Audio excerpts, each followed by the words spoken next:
Nah, pada video kali ini kita akan mengulas apa itu UGF, kemudian bagaimana asumsinya, estimasinya, dan interpretasinya. Kita mulai dari ulasan pertama, apa itu UGF? Nah, UGF itu dikenal dengan uji hipotesis secara simultan atau serentak dan sering juga disebut dengan uji ANOVA. Kemudian untuk asumsinya adalah yang pertama, indikator harus memiliki tingkat validitas dan reliabilitas.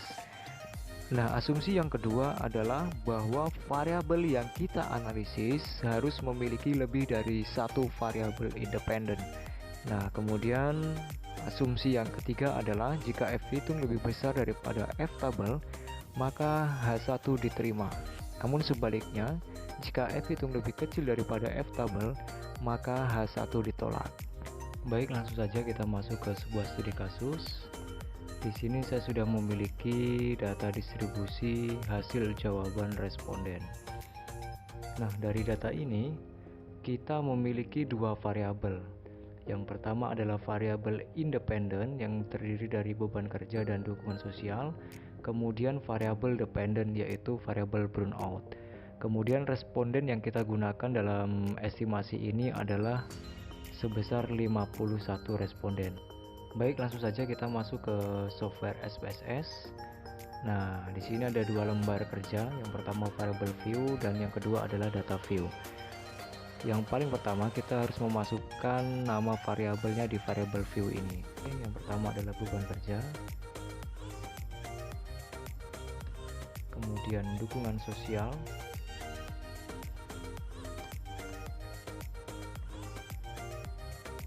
Dan yang terakhir adalah burnout. Oke, kemudian kita masuk ke data view. Kita copy seluruh data yang ada di Excel ini. Oke, kita copy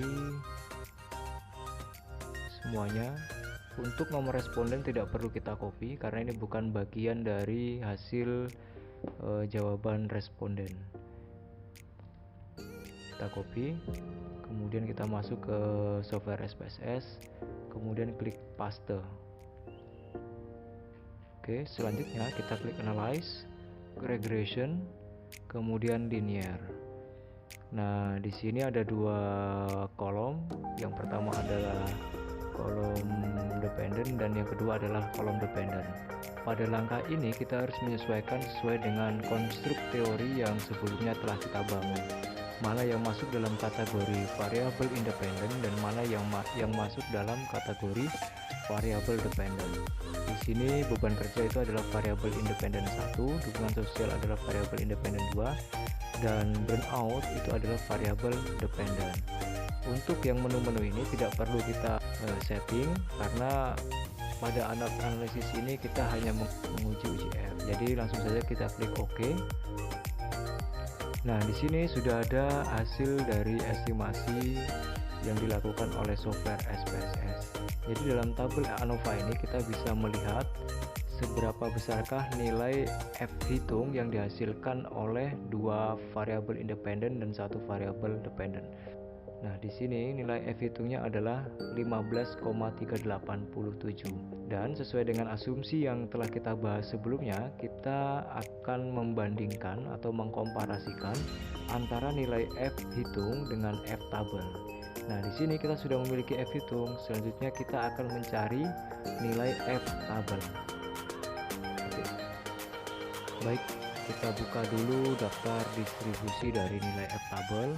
Oke, ini adalah distribusi dari nilai F tabel pada taraf signifikansi 5%. Untuk menentukan nilai F tabel ini kita menggunakan rumus DF1, yaitu jumlah variabel dikurangi dengan 1.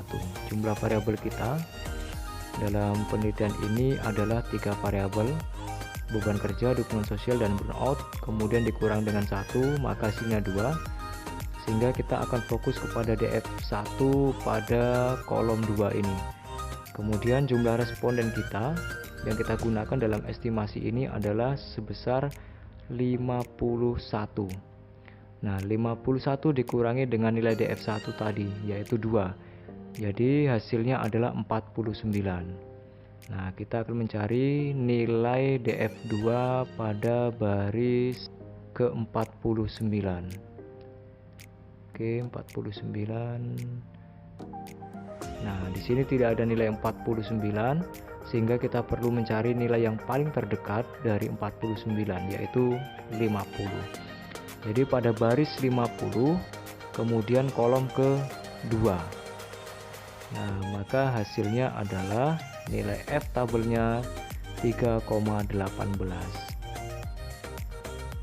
Nah, selanjutnya kita perlu mengkomparasikan dengan nilai F hitung. Tadi sesuai dengan hasil dari estimasi kita mendapatkan nilai F hitung sebesar 15,387, sementara nilai F tabel kita yaitu 3,18, sehingga F hitung sebesar 15,387 ini lebih besar daripada F tabel yaitu 3,18. Sehingga berdasarkan dari asumsi ini, maka nilai F hitung itu lebih besar dari F tabel, sehingga hipotesis simultan kita dapat dinyatakan diterima. Kemudian kita juga perlu meng-cross check seberapa signifikankah hipotesis yang kita uji ini. Nah, salah satu asumsinya adalah jika nilai signifikansi itu lebih kecil daripada 0,05, maka pengaruhnya sangat signifikan. Kita cek di sini nilai signifikansinya adalah 0,000, sehingga nilai signifikansi yang kita miliki lebih kecil daripada 0,05. Sehingga kesimpulannya adalah variabel dukungan sosial dan beban kerja secara simultan atau bersama-sama memiliki pengaruh yang signifikan. Baik, demikian ulasan kita pada sesi ini. Semoga video ini bermanfaat dan saya akhiri. Assalamualaikum warahmatullahi wabarakatuh.